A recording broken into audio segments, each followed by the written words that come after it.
And joining me now for an exclusive interview is Philippe Dickinson, Deputy Director at the Atlantic Council. Good evening to you, sir. Hi, good evening. Pleasure to join you. So, Mr. Dickinson, leaders are behind closed doors in Brussels tonight. It looks like a long night. It may even go into tomorrow to finally end this back and forth over Russia's frozen assets. Donald Tusk, of course, says this decision is about money today or blood tomorrow. Is he right? Is it now or never to win over Belgium and unlock that cash for Ukraine?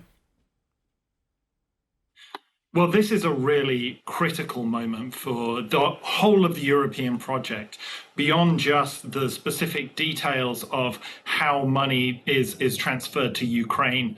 More fundamentally, it is about European unity and it is about European credibility and signaling to both Russia and the United States that Europe is unified. Yes, it has complicated issues that it needs to work through, but it can overcome these to offer the support to Ukraine that is existential for European security. I guess the question is, and we talk in a way in all these political terms about security and about European leaders meeting. I mean, we also have Volodymyr Zelensky warning of cuts to drone production by spring without extra funding. We've got Donald Tusk warning of more blood spilled. I feel like there's no other way to say this, but is the politics in Brussels gambling with Ukrainian lives?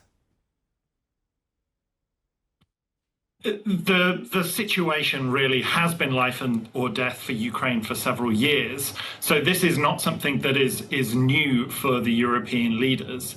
But what is new is at the moment we're at this really critical moment in the trajectory of the war, in the peace negotiations, and in the Europeans' relationships with the United States.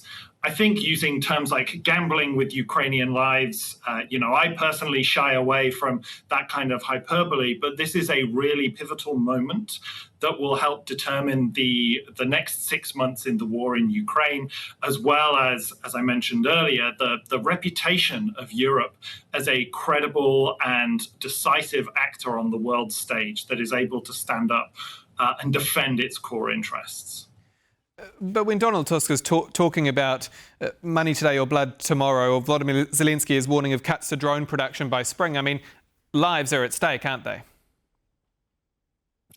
Absolutely, they're at stake. And this is a constant reminder that Russia's war is relentless, that the Putin regime is relentless, and that the Russian government, the Russian government's cynicism really knows no bounds, quite frankly, in this, and that what is required is unity, what is required is strength, and what is required is the funding and the wherewithal to match that Russian aggression and match the bravery of the Ukrainian forces that are resisting it so heroically.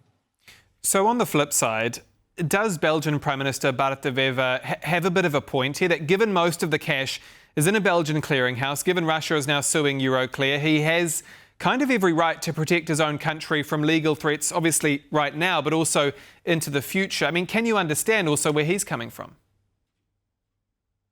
Of course. And, as the Prime Minister of Belgium, he needs to be representing Belgium's core interests. And what will be happening now in the corridors in Brussels is, the technocratic discussions about assurances that can be provided to Belgium, that risk will be shared, that any Russian countermeasures will be appropriately kind of thought ahead and responded to and blocked. It's entirely understandable that he should be seeking these assurances and that he should be looking at other options that are on the table.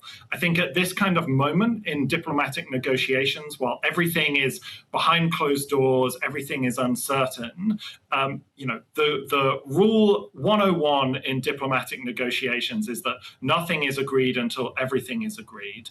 I have trust and confidence that given the stakes for the European Union, including for Belgium and for all of the member states, that they will find a creative solution or compromise that helps them work through this issue. If that is reassurances on the frozen assets question, or if it is the other kind of plan B, which was around, debts for reparations and ways in which you can get around a Hungarian or Slovakian veto. I think that there should be enough political will on all sides to getting this done. As you mentioned, a lot of uncertainty, and as you mentioned, a lot behind closed doors so far. You also signalled earlier how crucial at a point we are. If we turn to Polish Prime Minister Donald Tusk again, he says Polish independence could be under threat if Ukraine is forced to capitulate, reiterating that message that Poland has made for many months and years. Are we at a crossroads now, though, where either Europe pushes back, makes a statement, or emboldens Vladimir Putin? Yes, I think we are at a crossroads, and it is a moment for Europe to really, as you say, assert its prerogatives, assert the need for Europe to take control of its own security. These kind of funding decisions are massive, not to be taken lightly, to be considered carefully, etc. But given the state of the battlefield, the state of international relations on all of these things, yes, I think the Prime Minister is right to suggest that this really is a pivotal moment, and that if Europe fails this test, it will augur very concerning and worrying things for 2026 and European security in the months and years ahead, with Poland and other Eastern European and Baltic and Northern European countries very much on the front line of that. I want to ask about the elephant in the room, Washington. We've seen the US Senate pass this big defence bill this week. We're talking $800 million for Ukraine over the next 2 years. We're talking barring any wholesale cuts to US troops in Europe. It's obviously now on Donald Trump's desk, but are we seeing America actually backing Europe in practice, despite President Trump's rhetoric of erasure, of collapse?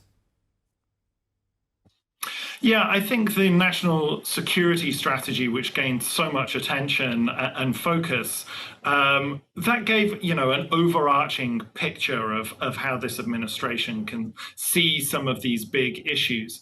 But there is an element to which there's domestic political concerns there behind the comments around civilizational erasure.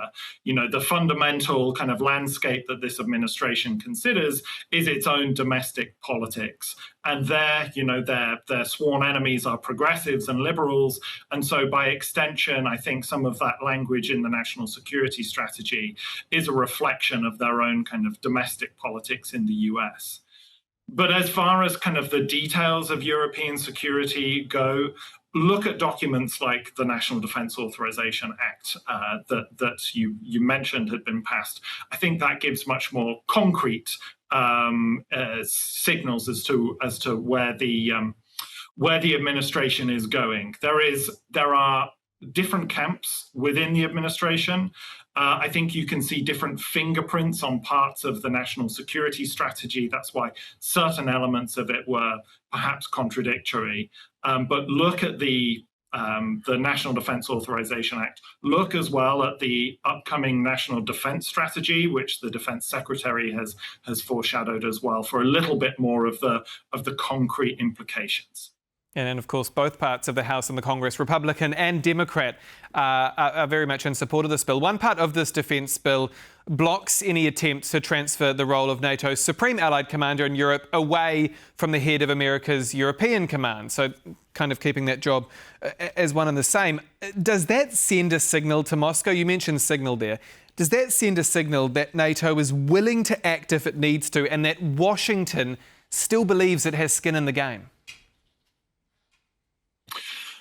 The support in the Senate was something like 77-20 for the National Defence Authorization Act. It's very rare for bills to get such strong bipartisan support on any kind of issues. And also, I think it's worth noting that the American public and polling of the American public still shows really strong, consistent support for NATO. So I think whilst it is understandable that there is really big concern around some of the language that you see in the national security strategy, the fundamental support of American body politic in American society for NATO, for European security, is still there. And I hope that that should send a clear enough signal to Vladimir Putin and to the Russians that they can't push things too far. But as I said before, never underestimate the cynicism or the ability of the Russians to exploit and look for weaknesses. We're running out of time, but speaking of NATO, Alliance Chief Mark Rutte was in Poland today and he referred to 3 layers of security guarantees for a post-Ukraine after a peace deal is struck, starting with the Ukrainian armed forces, then the coalition of the willing and the US support. Do you think that's enough to deter the Kremlin, or would the Kremlin ever accept such, quote, NATO-style guarantees? I find it hard to believe that this President Putin would ever accept those kind of terms. He is fighting a war to fundamentally undermine the rules-based international system. He is fighting a war to undermine European security. And he thinks that he has time and resources and patience on his side. As a non-democratic leader, he can sort of disregard wider public concerns about the cost of the war and just keep going. And I think that that is core to the Russian strategy, is to stall things out as much as they can. You saw it in Alaska. I'm sure you will see this in Miami this weekend as Russian negotiators come to the United States. But Europe can never commit too much to its own security. All of those things that Secretary General Rutte mentioned are essential elements for what a post-conflict European security sort of frontline and framework looks like. Whether or not the Russians accept that, I find that hard to believe, but it's about us as Europeans and as allies taking control of our own security and the actions behind that. Very, very briefly, I want to end where we started in Brussels. Kaja Kallas told us earlier that we just can't afford to fail. We have to show that we are strong. You used the words failure before, the potential of failure. I mean, is that what's at stake tonight? Not only the unlocking of frozen assets, but the fact that failing this test is a gift to Vladimir Putin. Yeah, that's exactly right. I couldn't really put it better myself than Kaja Kallas had. It is a critical test of the EU, of member states, of the whole European project. Europe can't blink at this test. I have confidence that, given the stakes involved, that they will find solutions to the various issues. But yes, this is a crossroads moment for the whole European project. Philippe Dickinson, Deputy Director at the Atlantic Council, thank you as always for your time. Thank you. And that's all for World News tonight, but don't go anywhere. On the Record is next with Adam Yassa speaking exclusively to Estonia's Minister of Foreign Affairs. I'm Dahmen. Good night.